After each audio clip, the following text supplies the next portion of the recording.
Bonjour, dans cette vidéo nous allons voir comment créer un support de caméra pour notre robot en mode tôlerie et après nous l'assemblerons. Donc voici le résultat final de la vidéo. Première étape, nous allons créer un nouveau document et cette fois-ci en isométrique tôlerie. Nous allons ensuite voir si nous sommes dans le thème adéquat de telle façon à ne pas avoir trop d'options dans nos menus.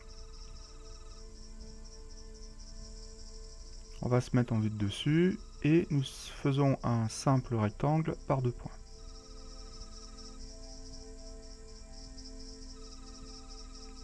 Nous allons ensuite donner des dimensions à ce rectangle.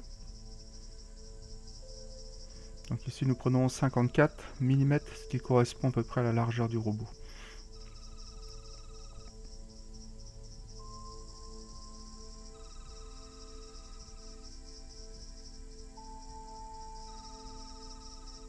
Ensuite nous indiquons au logiciel que c'est une pièce de tôlerie et nous allons choisir le matériau qui la compose, ce qui sera intéressant pour la suite dans une prochaine vidéo sur la simulation des contraintes et des déplacements de la pièce.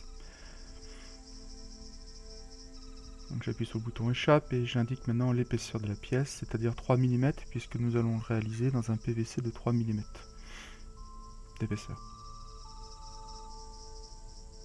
Donc maintenant nous allons faire des plis sur notre pièce de tôlerie. Donc, il suffit de sélectionner la surface et de tirer dessus. Donc là nous allons indiquer 10 mm d'épaisseur, ce qui suffira à caler la batterie. Puis ensuite nous surélevons la pièce d'environ 70 mm.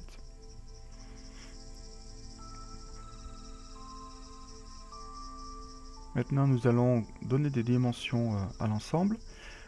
Donc ici on indique 13 mm qui correspond aux 10 mm d'élévation plus les 3 mm d'épaisseur de la plaque et idem pour les 70 mm qui deviennent 73. Maintenant nous allons faire le support à proprement dit de la caméra. Donc nous allons prendre une distance d'environ 54 mm.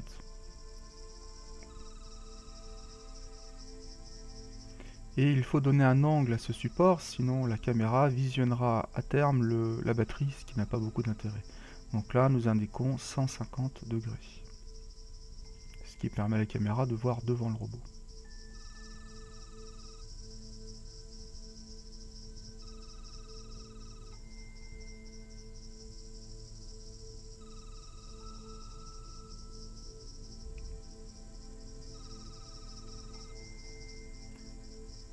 Voilà, donc maintenant on va se mettre sur une vue de profil pour bien contrôler, puis une vue de face. Alors, il va falloir à notre caméra un emplacement particulier, c'est-à-dire un trou. Voilà, donc on sélectionne bien la surface. Et nous allons dimensionner l'ensemble, c'est-à-dire 42 mm de diamètre, ce qui est à peu près le diamètre de la caméra exactement même. Et puis se trouve à être centré par rapport aux surfaces, donc comme ça fait 54 divisé par 2, ça fait 27 mm. Et pareil de l'autre côté. Voilà, notre trou est bien centré, notre cercle surtout, et maintenant nous allons le transformer en trou. Voilà. L'étape suivante consiste à donner un arrondi aux arêtes. Donc là nous choisissons 25 mm. Et nous faisons de même de l'autre côté.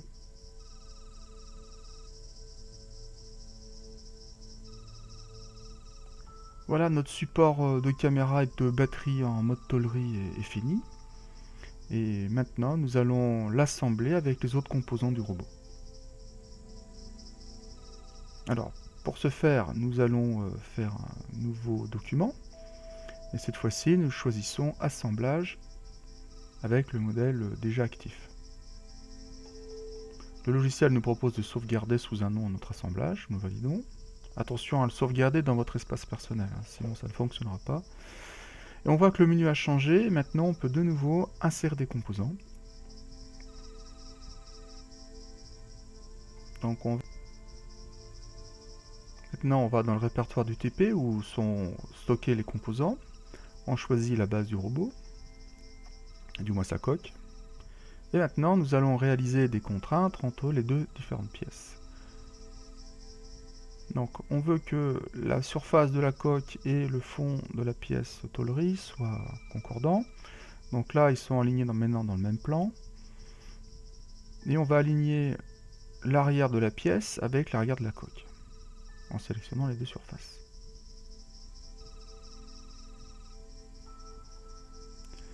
Donc là on a un petit bug, c'est-à-dire que la pièce est dans le mauvais sens, donc on la bascule de façon à ce qu'elle coïncide.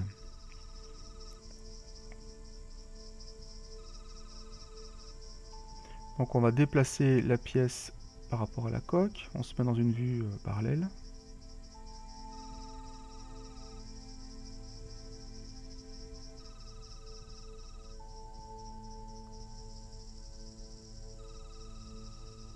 L'étape suivante consiste à mettre la batterie.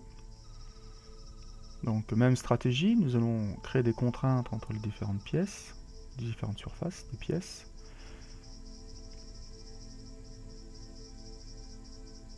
Puis une contrainte entre la surface de la batterie et l'épaulement de la batterie sur la pièce de tôle pliée. On s'aligne sur une vue plus adéquate afin de pouvoir déplacer la batterie par rapport à l'ensemble.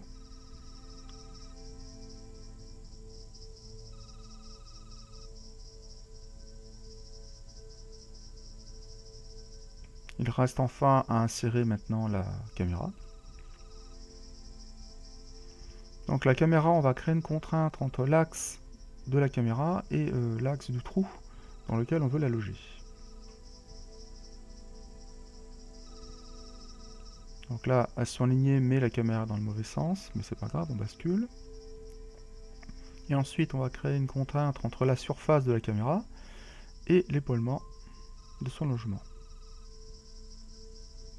Voilà, ça y est, l'ensemble est assemblé et on peut voir comment tout ça s'agence.